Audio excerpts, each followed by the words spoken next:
Љупчо Георгиевски и Бранко Црвенковски најверојатно имаат таен договор околу приватизацијата.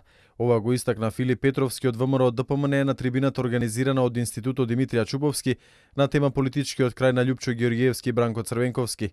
Тој посочи дека Љупчо собирал гласови во 1998 година со ветувањето дека ќе ја преиспита целата приватизација од времето на СДСМ, но тоа не се случило. Господин Георгиевски, јас би го прашал јавно од ова дебата, што стана со ветувањата што тогаш ги пласираше и со кои собираше гласови да направи ревизија на приватизацијата.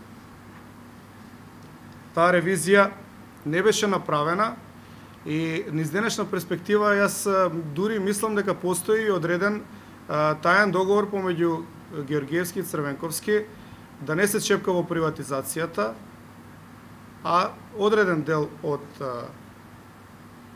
не доприватизираните предпријатија го доврши токму Георгиевски. Филип Петровски истакна дека минатата година имало координација од страна на лидерот на СДСМ Црвенковски сите да се свртат против владата на Груевски. Тој додава дека сите тие координирани активности биле пласирани во јавноста преку една телевизија на која што ВМРО Народна партија и доложи околу 1 милион евра. Поранешниот председател на УМС, член на извршниот комитет на ВМРО ДПМН и пратеник, истакнува дека сегашната коалиција е нелогична поради различните идеологии. Петровски посочува дека гласачите може да бидат идеолошки изманипулирани, односно гласајки за десничарска партија, гласовите да отидат на контото на левичарската СДСМ и обратно. Во врска со наводите на Георгиевски дека во минатото одредени пратеници биле подмитувани за да биде формирана влада, Петровски го повика јавно да објави кои биле тие лица и од кои црни фондови добивале средства, посочувајќи дека со ова можеби треба да се позанимава обвинителството. Петровски истакна верување дека на следните избори Георгиевски и Црвенковски ќе го доживеат нивниот политички крај.